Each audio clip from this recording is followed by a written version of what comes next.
through the magic of sales, we get to a point where we get to proposal stage. That means if they want to see the benefits in September, they need to get started today, or within 2 weeks of today.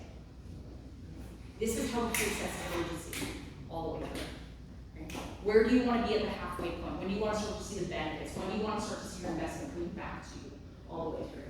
Right? Ground, commercial painter, right? When do you want to start showing the property? Right? Not when do you want to start painting it. When do you want to get pictures in? When do you want to do all these things? Because the reality is that actually nobody really wants to deal with you. They want to be done dealing with you. So when does that point in time happen? Make sense? What would this mean for your life or for your business? I love this question because now we're really starting to dig into more of that empathetic emotional intelligence response. Because nobody's going to change for the sake of change. They want to change or they want to impact their business or life because it's going to bring them to some greater level of joy, happiness, business, revenue, something else. And I want to know what that ultimately means. Because once I understand that, that becomes an emotional trigger for them to take action. When I know that having a sales process or sales training is going to help somebody grow their business to $100,000, $150,000, $250,000 before the end of this year, that's impactful. Because now what can you do? Then what can you do? All the way through. I want to know, and I want to try to get this to a financially driven conversation as much as possible. This replaces your budget conversation. What's your budget? I want to know what that impact is as much as possible. Because even when somebody tells us what their budget is, a budget will tell you what you can't afford, but it will never stop you from buying it. Okay? How many people have ever overspent on their budget at some point in their life? This is a reality, right? We know how much we can spend on certain things. Right? We know how much we want to spend on that vacation, on that car, on that house, on that service, on that accountant, whatever it is. But when we have somebody that can take care of us, right? When we know that having that level of experience, that level of partnership is going to get us to a greater level, we justify it to ourselves. Right? We know what that ultimately looks like. All decisions are emotional decisions first and then justify the project. Malcolm Gladwell wrote all about this in Blink. Okay? When he went through the entire studies, everyone made their first decision immediately. And then one of two things needed to happen. Either one, they ended up ultimately deciding on their gut reaction. And they used all the logic, they delayed their decision because they had to use all the logic to ultimately decide what they had already decided. Or number two, they regret the decision because they used logic to talk themselves out of what their gut and instinct had originally told them to do. So understand that the emotional conversation is there and it's easy to extract it. When you go through multiple meetings, maybe you have the phone call to ultimately book the meeting, maybe you have one face-to-face interaction to ultimately get the second interaction. This is such a critical question. Has anything changed since the last time we met? Because if you are a high-value service provider, you need to work with the most current relevant information in order to help them achieve their goals. If you don't know what the most relevant information is all the way through, how do you help them? Okay? We need to know what's changed. This can actually work in both your favor or against you, right? Which is opens up the can of worms, but you will know what you're facing at the very beginning of the meeting by asking this question. Right? I would love to have somebody ask this question, and all of a sudden the client is like, listen, yeah, something has changed. We just found out that our budget numbers are due, and we have a whole bunch of money that we need to get spent right now. Giddy up. Let's get started. Right? Yeah, something has changed. The decision maker has changed. Somebody else has changed. Right? The decision maker is going to be leaving the company in 2 weeks. Awesome. How do we move this contract forward before they leave?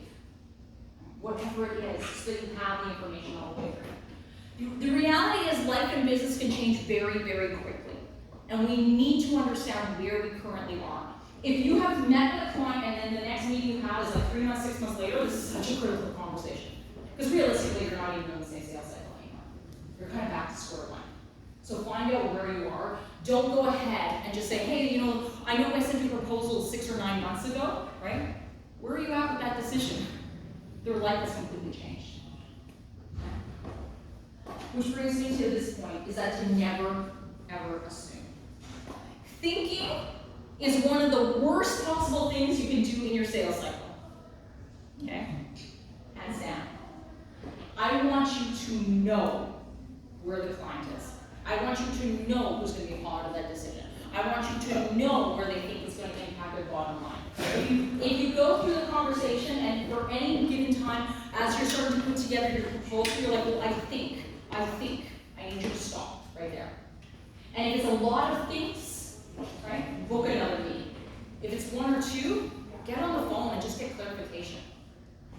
I promise you, no client or prospect that you ever will face. If you say, listen, I was putting together some information and I realized I wasn't completely clear on a few things, can I ask you a few more questions?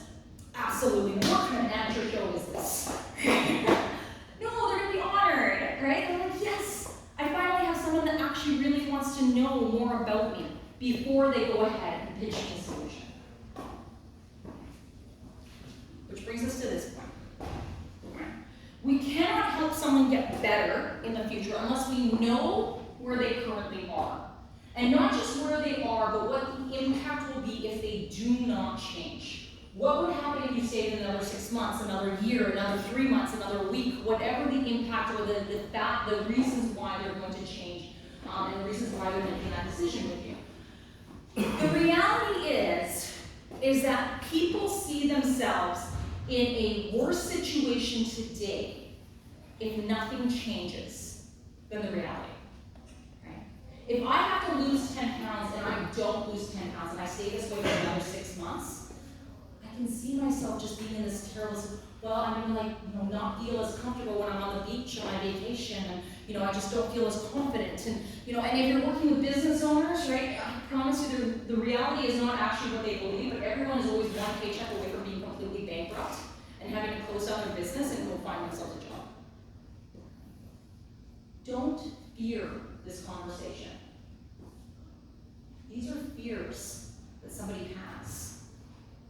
Let's talk to them about it.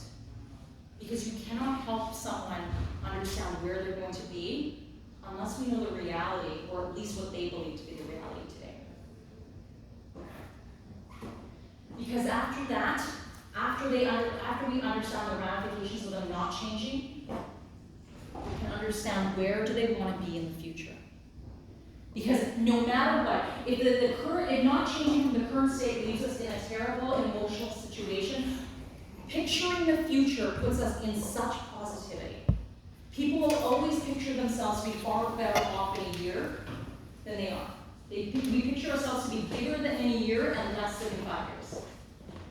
But that's okay. Let's get into dream phase. Dream phase is a wonderful place to be, because now we can work with it. And what would you do then? And how would that impact you? And what would you be able to do? How would your employees talk to you, your clients talk to you? How do you want to be appearing on social media or in newsletters or whatever that is? Dreaming is a wonderful place. And we don't allow our clients the space to get there sometimes. Just being that person, it's pretty powerful. Who else are you considering? You cannot help move a conversation unless you know what they are facing. This does not necessarily mean that you are in competition round. All I want to know is what is the alternative. If they choose not to go with me, is that they're going to keep it in-house? Right? Well, we're either going to outsource this or we're going to keep it in-house. Okay, fine. Let's talk about what the benefits are of each situation. Right? Well, we're looking at you and 2 or 3 other vendors. Great. How are you going to consider them? How are you going to determine which one is the perfect fit for you? Right? If it's price, I walk away. I'm not the lowest price provider. And if they're only looking for the lowest price provider, I let them know right then and there. I'm not going to go forward any further. I'm not going to get to a proposal stage, because I know that I'm not here and everyone else might be down here. But at least I know the conversation. I promise you, by asking this question, you are not putting ideas in someone's head. Oh my goodness. You mean that you're not the only accountant in the Edmonton region? I guess I should go and look to see who else can do this type of work, right? Or we're not planting seeds, but we want to know the information.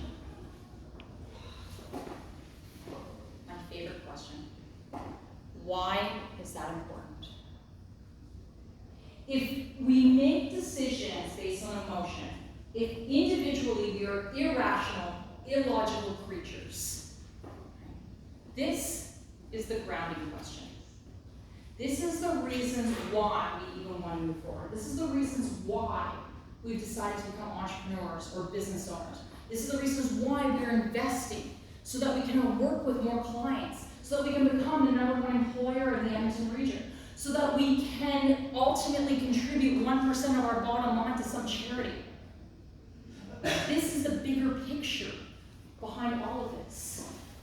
So that when they make the decision with you, you follow as a small piece of the giant pie of all of this, as opposed to the entire pie of just that singular decision. By understanding how you play into the bigger picture for your client, we can help to motivate them to get that importance to a sense of urgency all the way through. And when we start to talk about that ideal state, even the current state, we start to talk about the importance of why they want to make change. We want to know how that would make them feel. When I worked for Xerox and American Express, every year they would bring in a new sales trainer. Every year it was the sharpening of the saw.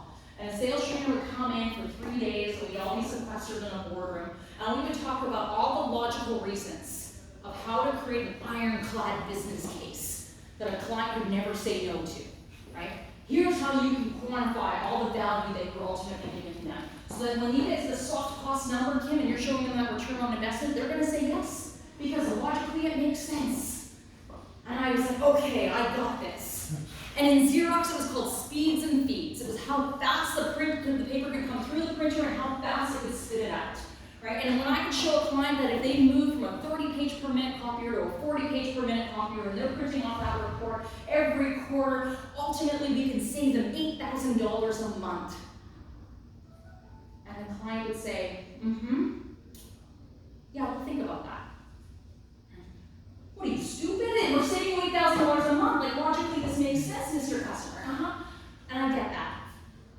I just don't know if it feels right now. We want to know how they will feel to make a change. I was working with an engineering company in Calgary. They do environmental engineering. And I was chatting with the principal there, and she wanted to go ahead and give sales training to the engineers. They didn't have a business development team like a lot of companies. They had the engineers that were ultimately going out and doing the bids and contacting clients. And she goes, I don't want them to turn into salespeople, but I do need to get them sales skills. And I said, okay, fair enough.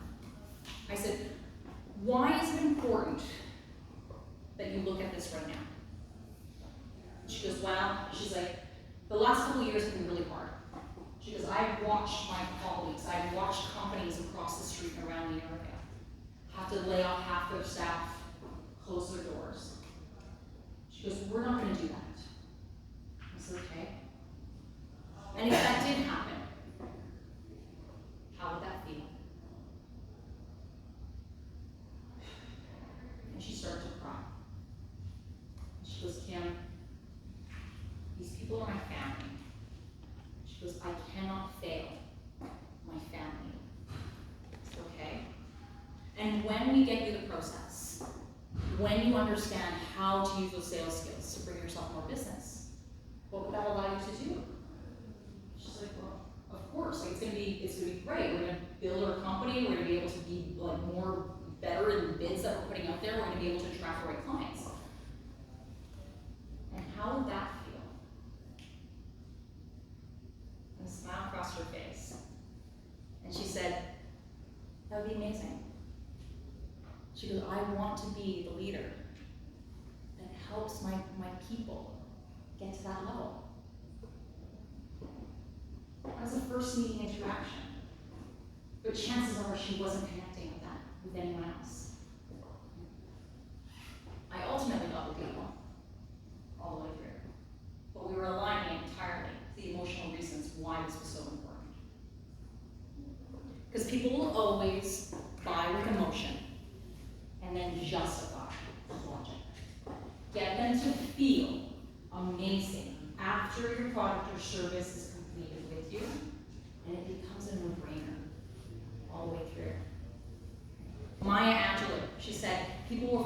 said, they will forget what you did. They will never forget how you made them feel. Another great way of thinking of this is if people are going to buy emotion, they're going to make decisions on emotion and then justify with logic. The best place to watch that is politics. Okay? People will already emotionally decide what party or candidate, who to go for. And then they will read every headline, every news report to justify why their party is the right one and why all the other parties are still as bad as we thought they were. And ultimately, we're getting to a point where we're ready to close the deal. And when we get to the close, we want to ask the question, can we move forward today? Are you ready today to impact your life? Are you ready today to start getting those clients, to fill your sales funnel, to achieve the revenue goals that you dream of? Whatever it is, today. This isn't some random point in the future. Yeah, Kim, I'm ready to make a decision at some point. This sounds great. I want action takers, right? I want people that are ready. Because when we go through that entire timeline, we understand the ideal state and how that would feel, the longer they wait on that decision, all of that things that they were dreaming about start to become foggier and hazier. All over the place. The idea behind this is to get to that resounding yes. And if we have to negotiate, there are techniques. I'm going to give you guys an opportunity tomorrow, for those of you available. Tomorrow we'll be talking about negotiation techniques as well. But the idea is how do we get to this resounding yes? If we start to get to a point where we are negotiating, they're wanting to get a price, pricing aside, is the solution the best thing? And there's even more you can do. But the idea behind all of this, there's a quote that says, if you want a better answer, ask a better question. Better questions will get you better answers. The best questions are actually open-ended questions. Who, what, where, when, how, or why. If you start to ask those questions, ultimately what you're doing is you're forcing your client to give you information. Too many of us are conditioned to ask close-end questions. Are you, could you, can you, do you, have you, should you? Right? Yes, no, yes, no, yes, no. Right? Are you the decision maker? Do you know what the impact is of this? Can you make a decision today? Yes, yes, no. Right? Those are close-ended questions that keep you in a corner.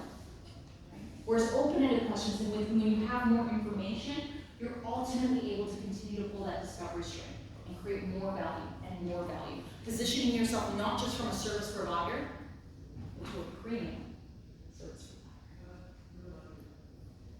provider. We do offer a program for those of you that want to take this and embrace this all the way through. I'm not going to go into too much of this today, but this is some of the information that our clients have told us. So it is a 10-week program, and that's week 6. Nabil, so that I feel like you underpriced your course for the value I provided. I'm like, Nabil, I'm taking that, I'm using that as a quote. And he's like, I'm like, plus I'm also going to send you an invoice for all the value you think I should have been charging. Cameron has attended many of our lunch and learns here in the Edmonton region. He's an engineer, and one of his first sessions he came to, we talked about emotional intelligence and the role it took in the conversation. And throughout it, we talked a lot about how to ask that proper feeling question. How does this make you feel? He says, Kim, I could never do this. This isn't, like, that's ridiculous. I'm an engineer and I talk with engineers. He's like, nobody wants to talk about their feelings. I said, Cameron, try it. So he goes ahead and he contacts a client. An hour and a half as I'm on my way back from Edmonton down to Calgary, I get a call from him. And he goes, Kim, I tried it.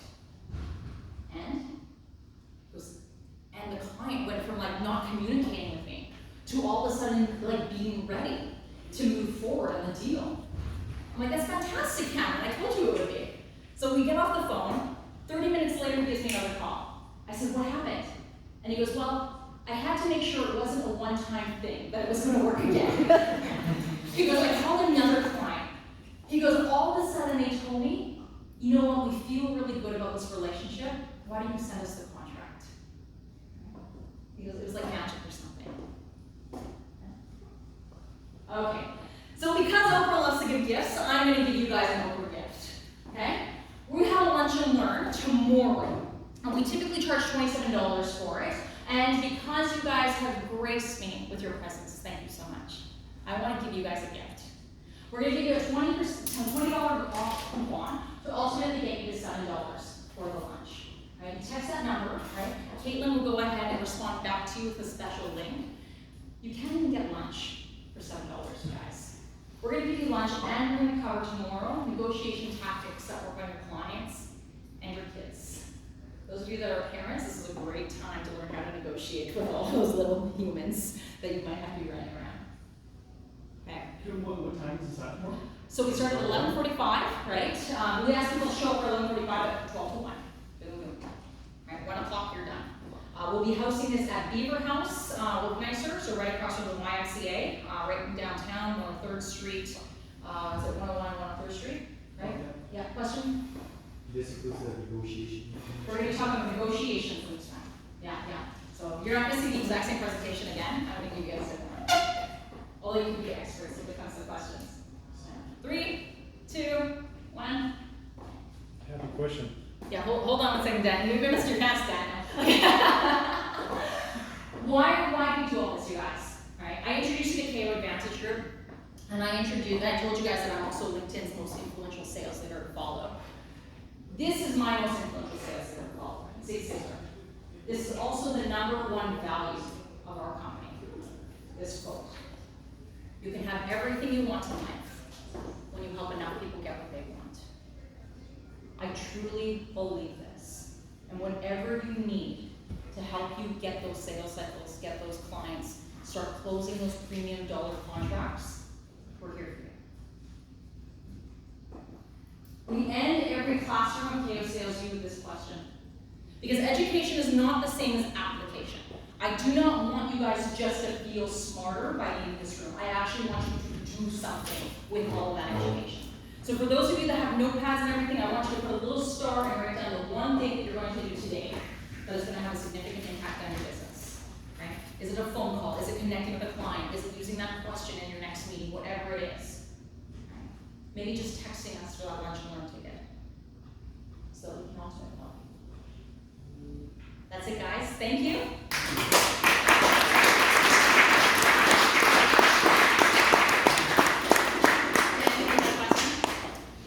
Why you said there Oprah's gift? What? Because Oprah loves to give gifts. Right? I can't give you guys free cars. Oh, but she said Kim's gift. I should have said that. You're right. I'll change the slide next time. I could all give you guys all free cars. Could you imagine that? Anyone else? Any other questions? Yeah, please. The order of those questions, the last one has to be last, but can they? Yeah.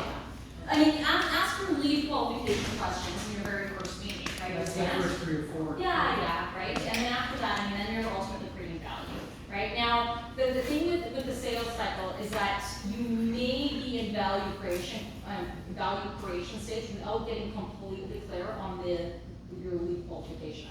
Ultimately, though, you want to make sure that you're completely qualified before you continue to have more meetings and more meetings.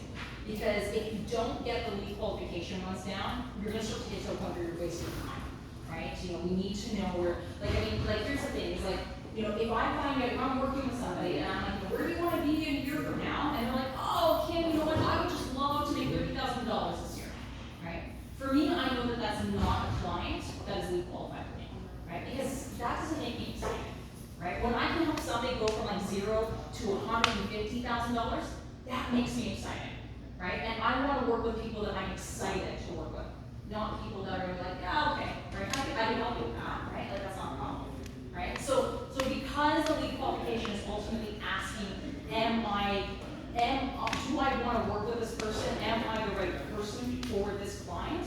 Right? That's why it's so critical. Okay? Yeah. You're going for face-to-face communication with everything else. At what point would you gauge that over the phone conversation would make more sense? I mean, if you're getting to a point where you're transactional, right? But here's the reality, is that, only 7% of your communication is going to be through words only, right? You have another 38%, which is actually through, tonality and everything, and the other 55% is typically body language, right, you know, those nonverbal forms of communication. And as much as possible, you want to be able to create, you know, that entire language. Because I could still talk to you and I could be like sounding like this, and it wouldn't sound any different to you, right? But you would know that I was ultimately closed off to the conversation. So I mean, you know, and I mean, it depends on geography, it depends on a bunch of things, right? No matter what, my biggest non-negotiable is that every proposal should be done some sort of face-to-face interaction, right? Even if it can't be in a geography, so for instance, I'm working with a potential client in Vancouver, right?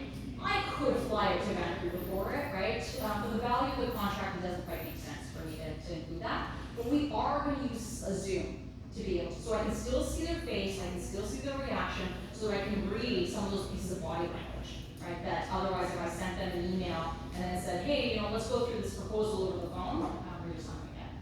Does that make sense? Yeah. Kim, Yeah. so, you know, actually I have attended your session Yes. previously and it's really helpful. Thank you. That's, so, and I want to engage the client, as you were saying. Yes. Because most of the time I say they don't have the time to, you know, meet you or, Yeah.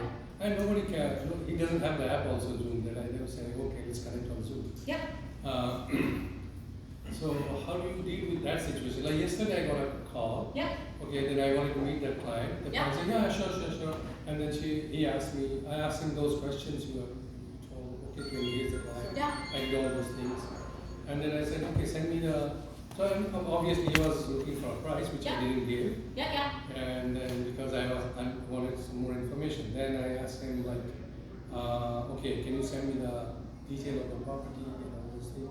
So he gave me something, but he doesn't give me the detail of the property and he's quiet now. Yeah.